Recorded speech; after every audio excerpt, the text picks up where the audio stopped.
Hi, this is Queer Joy, and I'm Daniel McIver, and this is Rufus Wainwright live on stage at the inaugural PTP Pink Awards on November 7th, 2024, 2 days after the American presidential election. Hello. I usually, at these type of events, I just get up and kind of sing, but obviously it's been a terrible few days. I live in the United States, and it's good to be here. It's good to be here. Everything's been so rushed and so crazed, and I was walking around town today, and I was like, oh my God, I'm going to sing this next song for the first time after what occurred on Tuesday, and but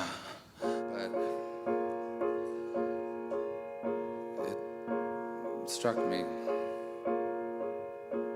We'll give you the whole heartbreaking, joyful moment of that performance later. But first, my conversation with Rufus from his home in LA a few weeks before the awards. So, who are you? Give me the top of the long list of things you are. Don't be afraid to get personal. Okay. Hi, my name is Rufus Wainwright, and I am a composer, songwriter, singer, husband, father, Canadian, American, a lot of things. It's interesting that father and husband made the top of the list. Family is very centrally focused for you. Yes. And that's not the case for everybody. How do you make that work? Yeah, I guess I'm fortunate. In most respects, I'm fortunate. But there's also moments when it's tricky, being so close to one's family and so enmeshed as we McGarrigle Wainwrights are. I guess music was the central hearth of our existence, and we just, I think, very much in a kind of folk music tradition, which was very popular for my parents in the 60s and 70s, before disco hit. That was a way to, that brought us all together. You needed someone to sing, a tenor part or a bass part, or to do one of the endless verses of some murder ballad or something. So I think it was really the music that drew us together, and also in a lot of ways was a way for us to almost like connect emotionally without having to actually, talk and face stuff. It was we could kind of just put everything to the side and sing. And sing they certainly did. For those of you not fully in the know, Rufus comes from a musical lineage that would rival, if it was acting, it would be the Barrymores. If it was politics, it would be maybe the Kennedys or the Windsors even. This is a group of folk singers and troubadours that redefine the genre. Rufus's mom was Kate McGarrigle, who, along with his aunt Anna, were the McGarrigle sisters. His dad is Loudon Wainwright III. His sister is Martha, who, by the way, is heading out on a tour in 2025, celebrating the 20th anniversary of her stunning debut LP, Martha Wainwright. His stepsister is Lucy Wainwright Roach, daughter of Loudon and Suzy Roach of sister act vocal trio The Roaches. And please do yourself a favor with an easy search and watch The Roaches' jaw-dropping version of the Hallelujah Chorus from the November 17th, 1979 episode of SNL. And Rufus's teenage daughter is Viva Wainwright Cohen, whose mother is Lorca Cohen, daughter of Leonard, which of course means that Rufus's daughter's grandfather is Leonard Cohen. The lineage continues, and the family grows. Rufus's husband, the arts administrator and artistic director Jorn Weisbrodt, has even been folded into the musical family business. You're managing Rufus now. So would it be fair to call what you're doing with Rufus family business? Yeah, it is. I think, a lot of people have sort of warned us, and we're like, you got to keep your career separate, and it's difficult for your relationship and all of that. And look, there's obviously some truth in that. But, family business was the norm. If you had a shop, it was a family business. You had a farm, it's a family business. And so in a way, us working together is, it's a total family business for sure. To me, I have a very traditional sort of German upbringing, and that included going to the opera and going to the theater, but it never really included the arts as a career. You know, it was sort of something that you did, that you enjoyed, and I had always fantasized sort of about of being part of like one of these amazing artistic families. And Rufus and the McGarrigles and the Wainwrights are that in the music, in the folk music world. So, I mean, music, I think, is the most beautiful art form in a way. Sorry, Daniel, you're a writer. But I do think it's sort of almost singing is the most rewarding activity that human beings can possibly do with their bodies and with their minds. If I was a singer and very involved with my musical family, that is exactly the point of view I'd want my husband to hold. Rufus and Jorn are a great couple, and they make their own rules. Friends of theirs have described Jorn as the man-wife and Rufus as the woman-husband. They keep things very fluid in terms of roles, and as glamorous sounding as the work continues to be, in 2024, Rufus played Carnegie Hall and shook up musical theatre in London's West End, writing the songs for Ivo Van Hove's adaptation of Opening Night. Things also have a practical side. Rufus has taken to appearing on mainstream news programs, denouncing the growth of division and hatred in American politics. Jorn is a work-at-home husband who makes the family dinner, and both Jorn and Rufus have tapped into the joy of parenthood, having permanently relocated to Los Angeles to be close to Viva. Well, I think in the end of the day, what matters most, and this is something that I'm quite proud of, is just that you're present. To be there physically is so important, which my father wasn't able to do with me. You know, he was on the road a lot of the time, and it was also a different era. You know, the 70s and 80s. I don't think dads were really expected to do much. So for me to spend a lot of time with Viva is turned into one of my major accomplishments in life, and I've done a few things. Rufus has chosen as his changemaker PFLAG Canada. PFLAG is a beloved organization first formed in the 70s and going strong still today as a space of advocacy and support for 2S LGBTQ+ people who might be struggling with family adjusting to coming out. Although it seems apparent on why Rufus would choose a family-focused changemaker like PFLAG, one also might imagine that PFLAG might not have been on his radar. One might imagine that being from a show business family of radicals and rascals would make the whole coming out process easier. But it turns out one would be wrong. I think what drew me to it especially is because, my parents, bless them, did a kind of terrible job in terms of my coming out. It wasn't totally their fault because I came out very young. I was 13, and it was 1987, and AIDS was, ravaging the world, and I think deep down they were just scared shitless, and didn't really know how to deal with it properly. And so, my dad, my mom, and as I said, out of fear, and also out of trauma that I think she had growing up, in the Catholic Church especially, was like, I might kick you out of the house. She threatened to kick me out of the house when she sort of found out. I don't think she was serious about it, but it was pretty intense.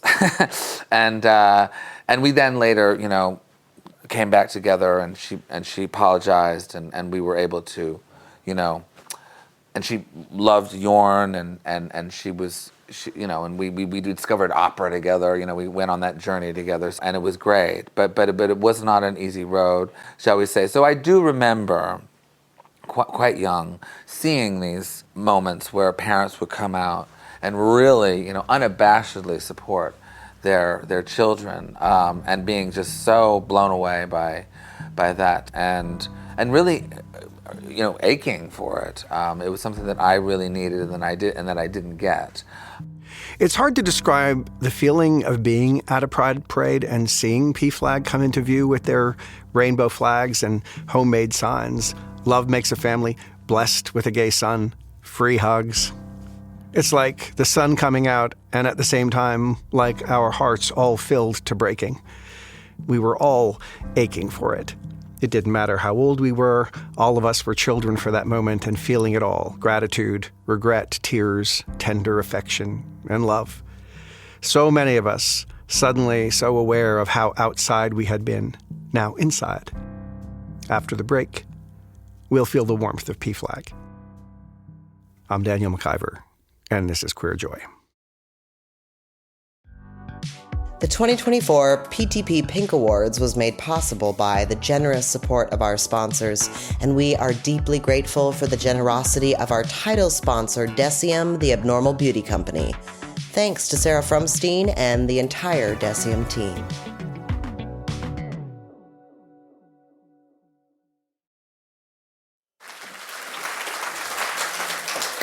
Okay, Rufus, get up here. I have to say, pertaining to my story of coming out very young and at a very, very dark time in 1987. Well, my dad, he just turned to me and he said, "So are you gay, straight, or what?" And I really know what to say at that point. He was fine with no answer, actually. But my mom had such a hard time. When my mother, there's that magazine in Quebec called Fugue. Remember Fugue? She found a copy of Fugue and probably some other more salacious things. And I came home and she had a scotch in one hand and a cigarette in the other, and she said, "Rufus, don't tell me something I don't want to hear." So I didn't, and we pretended for a few years. And my whole life is really, my whole early childhood life is really filled with some pretty traumatic memories of that whole process. So in a lot of ways, an organization like PFLAG would have been so helpful, and so it saved us a lot of pain, both myself and my parents, because I think in a lot of ways the parents, they're in as much pain in a lot of ways. So I would like to invite up Lori and Christa up here to give them this amazing award. I'm Daniel McIver, and this is Queer Joy, and that was Rufus Wainwright at the 2024 PTP Pink Awards, and this is PFLAG Canada. My name is Christa Duvall, and I am the president for PFLAG Canada. My name is Lori Ward, and I am a proud PFLAG mama. I asked Christa to tell me about PFLAG's history. It started in New York in the 60s by a mom named Jean Mansford, and back then, the acronym, well, in the States, they still use it. The acronym stands for Parents and Friends for Lesbians and Gays. Took a little bit more time to come up here to Canada, but similar in the same way that it started in the States, it was moms in Toronto, and they started a group called Parents of Gays. Eventually, by the 70s, late 70s, they transitioned again to PFLAG. Fast forward, we're now PFLAG Canada, but we only use the PFLAG as a way of people recognizing us. We don't use that acronym. It's not representative of the entire community and all of the voices and the people that belong to it. So we use PFLAG in Canada as lowercase. PFLAG today, we have over 60 chapters across Canada, and we're adding new chapters all the time. I just did an interview for a chapter to start in Nunavut. Like we're coast to coast and soon to be coast. And every chapter is independent. Every chapter does something differently. So we started off as providing support for parents who were looking for help when their child came out, to understand and get information and how they could help their child. That's transitioned. We have so many people who are part of the queer community and part of the trans community who are now looking for that support, as well as the parents. We've also got kids who are coming out at super young ages and are gender diverse, and they're exploring their lives, and so they need support. So what you'll find from one chapter to the next is all different support services. Each chapter is They run what is needed in their community. So what you'll find in Toronto is going to be different than what you'll find in Windsor, in Alberta, in Victoria, all different. A powerful and important organization started by moms. And it's worth noting that the first mom, Jean Mansford, started the organization as a way of finding support because her gay son had been arrested at the Stonewall riots. As we've been saying, scratch the surface of any of our history and there's protest and heartbreak and joy. Here's Lori. My relationship started with PFLAG when my daughter at the time came out and told me that she was a lesbian. I was actually okay with that. I just didn't really know how to handle what I thought her life was going to be like going forward. And it wasn't about non-acceptance. For me, it was, I didn't know what their life would look like. I didn't know, the white wedding dress kind of went out the window. At least that's what I thought would have to happen. So I wondered if life was going to be harder for them. And that was my concerns. And then I thought, wow, I'm okay with this. But what are families that have political and religious beliefs? What are those kids doing? And so that really kick-started me to go, okay, let's get on with this and see what's going on out there with the community.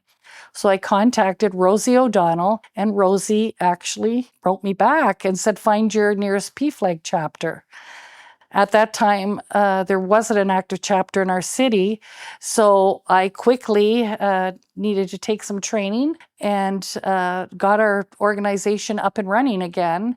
And so right away, in getting PFLAG rebooted, I got to meet so many wonderful people and learn so much. I had no idea what it meant to be transgender, genderqueer. Those were foreign terms to me. I thought I was going to meet parents whose kids were struggling. And instead I was meeting the individuals themselves. And then a little while down the road, our child comes to us, who's now an adult, and said, there's more to my orientation. And it's that I'm struggling with my gender, my identity. Well, by this time, I had educated myself and understood what it meant to be transgender, and that there were varying moving parts to all of this. And so now our child identifies as non-binary and uses they, them pronouns or he, him pronouns. And they're living their life like it's golden. And that's all a parent really wants for their child. And that's what's made me so happy in it, meeting other parents and other families, seeing them come in, struggle, and then come together as a family unit and be happy and realize that's all we want is thriving, happy, productive kids that give back to society. And we've done that with our child, so it's good. So PFLAG has transformed as our community has transformed and has helped to create a new idea of family. Here's Christa. We are creating families. The main goal of PFLAG is to keep families together, to give them the information and the knowledge and support that they need so that their child is successful and that they know how to support their child. If we have successful children, whether they're adult children or children, if they're supported, they're going to go on and do amazing things in their lives because they have that. Parents are getting that information. They're getting that love. They're getting everything they need from a PFLAG chapter. We also talk a lot about chosen family in PFLAG. A lot of queer and trans folks lose their families. So when they come to a PFLAG meeting, they're gaining a chosen family. They might not know it right away. But they soon find out that, we're going to be there when other people aren't, and we are going to be there to hold you up, and we're going to be there to celebrate the really great things, and we're going to give you a hug when you're having a really crappy day. So it's not just about a family made of blood. It's about a family made of community. A chosen family, a family of community, a family of love. And another kind of family. Now that our unions are sanctioned, now that there is support and acceptance and love is allowed, for now at least, we can form queer families, like Rufus and Jorn have done with Viva. We can generate love and acceptance that we may not have known ourselves. Rufus wanted me to share this photo with you of his family. I love Rufus. I'm so delighted. That's Rufus and Jorn and their daughter Viva. It actually makes me feel emotional, to be quite honest with you.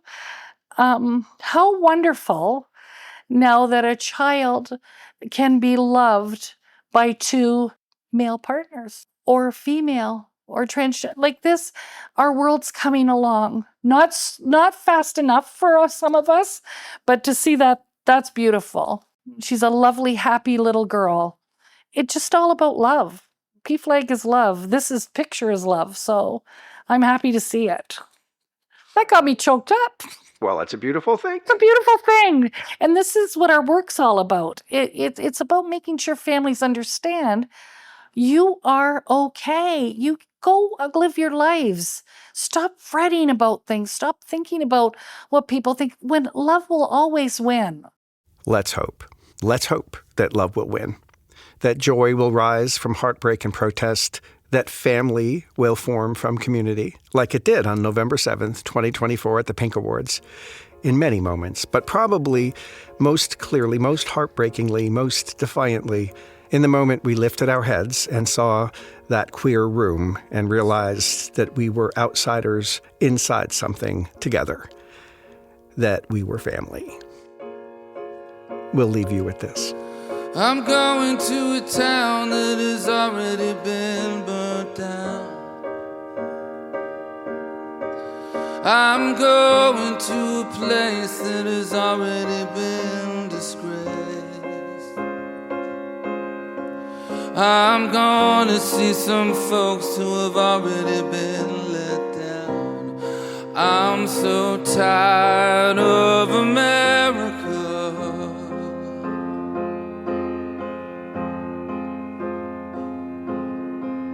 I'm gonna make it up for all of the Sunday times. I'm gonna make it up for all of the nursery rhymes that never really seem to want to tell the truth. I'm so tired of you, America, making my own way home. Ain't gonna be alone. I got a life to lead, America. I got a life to lead. Tell me, do you really think you go to hell for having loved? Tell me you're not for thinking everything that you've done is good. I really need to know, after soaking the body of Jesus Christ in blood. I'm so tired of America. I really need to know. I may just never see you again, I might as well. You took advantage of a world that loved you well. I'm going to a town that has already been burnt down. I'm so tired of you,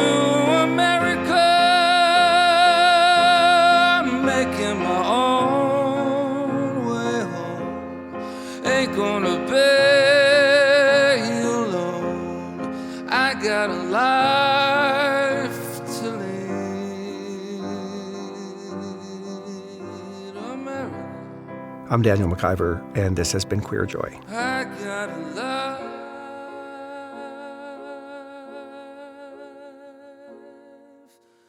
to lead. Thanks to Grant Kobayashi in Los Angeles and Paulina Tafe in Toronto. Please join us for our final episode, Legacy, with guests Michelle Mama and the inimitable, irrepressible icon, Salah Bashir. Thanks to our presenting sponsor, Decium, the Abnormal Beauty Company, along with category award sponsor BMO and media sponsors iHeartRadio, The Globe and Mail, and Everything Podcasts, and to our publicists, Rocket Promotions. Queer Joy is a production of Pink Triangle Press.